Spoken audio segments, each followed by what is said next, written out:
New video, guys, new game to analyze. This one is not much fun for us Norwegians, but it's the end of Magnus Carlsen's 125 unbeaten streak in classical chess, and the last came against Jan-Krzysztof Duda, the struggling Polish #1 in Norway Chess, round 5. Magnus with the black pieces against the Polish champion. He played the Caro-Kann, and he played a slightly unusual variation against the normal knight c3. He played DE and knight f6, which is a line I've played myself a couple of times. Also saw David Howell actually tweet that wow, Magnus plays my pet line ef6. Magnus had some years ago swear that he would never play this line again after struggling in a game against Peter Svidler, but he chose this line against Duda, probably trying to get some winning chances, generate some interesting play. Of course, this line is not as tame as it might look. It's actually quite dynamic. So we'll see how the players did in the opening. c3, bishop d6. This is of course the main line, and now queen c2, check, knight e2. This is all standard. This is supposed to be white's most testing setup against this variation. And now the best move for black is actually h5.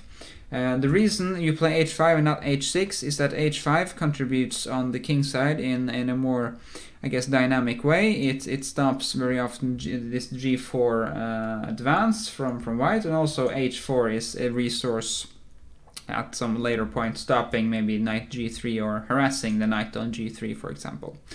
There are also some cons involved in this playing this move. Of course, knight f4 at some point might attack it, so it's not all rosy, but it's a cool move to play. Bishop e3, preparing long castle, of course. Knight d7, long castles. And this is a pretty standard position in this line, very complex stuff. Knight f8 is the common move, but b5 is what the world champion played, and it's associated with a pawn sacrifice actually on the queen side. So d5 is the testing move from Duda, and you almost have to play c5 here. This is the pawn sacrifice, of course. This is almost forced virtually, because if you play cd, this kind of pawn structure with a square on d4 is just terrible for black. Positionally, this is very desirable for white. So c5, closing of course the center, and keeping some focus on the queen side. You have to take this of course with white, if not there's no point. Bishop b5, rook b8, c4, trying of course to close down the queen side. a6, bishop a4, and rook e7. Very nice move, freeing the knight, also preparing rook e b7 at some later point in the game. I think black has lots of compensation in this position. It's very tricky stuff, and a very nice practical choice by the world champion, whom we can see and spent very little time so far. Knight g3, knight e5. Not really bothering with this one, at least not yet. Knight e4, because of course if you do play knight h5, then of course bishop g4 is a problem. Excuse me, threatening both knight and rook. So knight e4 is more to the point, maybe even trying to exchange this one off. Magnus doesn't mind. Rook e b7, b3. Duda spent a lot of time on this move.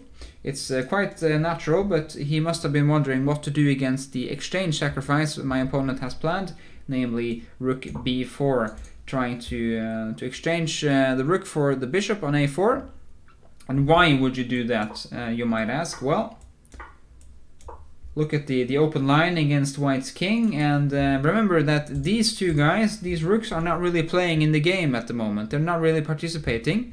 So if you can play around these rooks and focus on the queen side, these rooks will not really come in handy in the defense of the white king, and as such you might not even notice that you're an exchange up or down with black, for that matter. So for now, practically Magnus is doing very nice in this position. This is a very nice position and is doing well so far.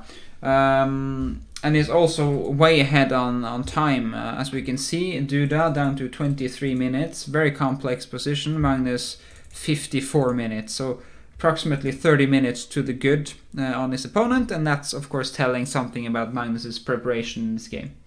Rook d to e1, but now Magnus must have forgotten his plan, or might have made some small miscalculation. That's easy for me to say, of course, because I've been cheating with the computer, and that is screaming out that h4 is a, well, an inaccurate move. Not a blunder per se, but it's a maybe a dubious move, inaccuracy, because black had a resource here connected with knight g4. The plan is, of course, to take on f2 and exploit the pin against the queen on c2 from the bishop on f5.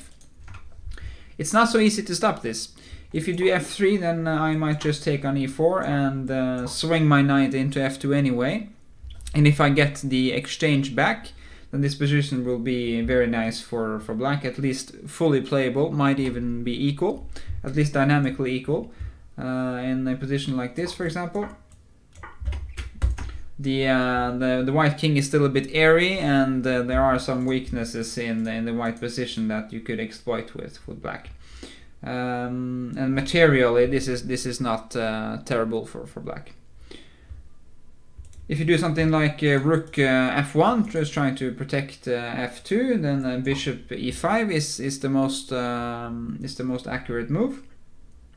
h3, just kicking the knight away, and it looks like white is succeeding in this strategy to cover f2. But now the rook b2 move is a real nuisance for white. This is of course a complete mess. Queen d3, look at this. Knight h2.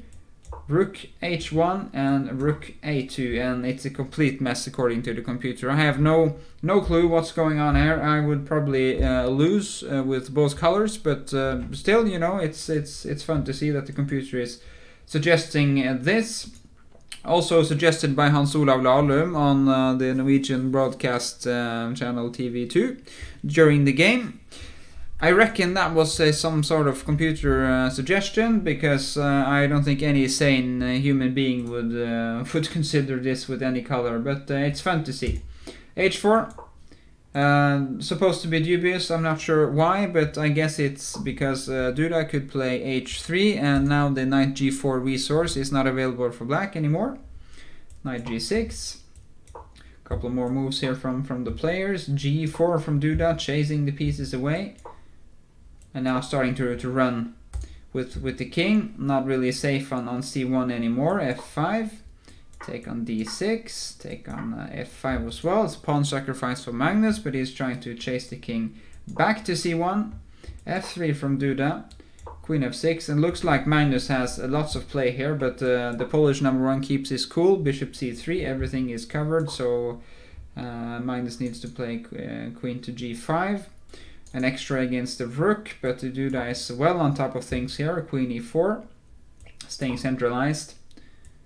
And amazingly, there's no mate here for black. I mean, there's a lot of pieces in very threatening positions, but there's no immediate attack here. Now queen c2, still everything is covered, and after rook e8, there's not really not much going on for black, because the point is you can't really do this, because you can pause the video now if you'd like to calculate how to win with white here immediately. This is a forced win. It's not f6, because then you could play something like g6 or bishop g6, I guess, to cover against the check. It's rook h8, and if you take, then bishop from c3 goes to g7 with a check, discover check, and then suddenly it's a queen up for basically nothing. And this is winning, of course, for white, so you can't really recapture, you can't really take on e8, you have to play king h7, and suddenly white wins a full rook. And from this position, Duda has everything under full control. There's some checks to cover here, but not a big problem for a player like Duda. Queen f5, rook e3, just keeping everything covered. Check, and the king escapes. And now it really is game over for Magnus. They play some more moves, but it's not much fun for us Norwegians to look at this. I'm just gonna scroll through quite quickly. This is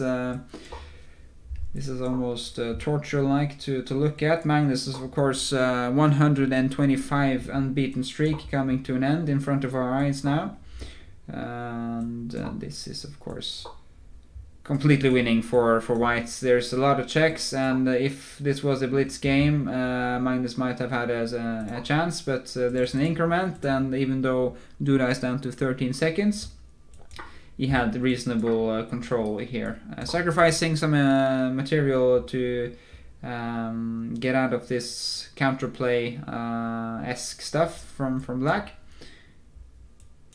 And now there's not much to do with the black pieces. Full rook up for Magnus, for Duda, sorry, against Magnus. And after rook e4, they played a couple of more moves, but after the very nice rook e4 at the end, Magnus resigned. He will not only be a rook down, but a full queen down, and that's not gonna cut it against Jan-Krzysztof Duda, who managed to upset the world champion and score 3 valuable points in the Norway Chess tournament, beating Magnus Carlsen with the white pieces.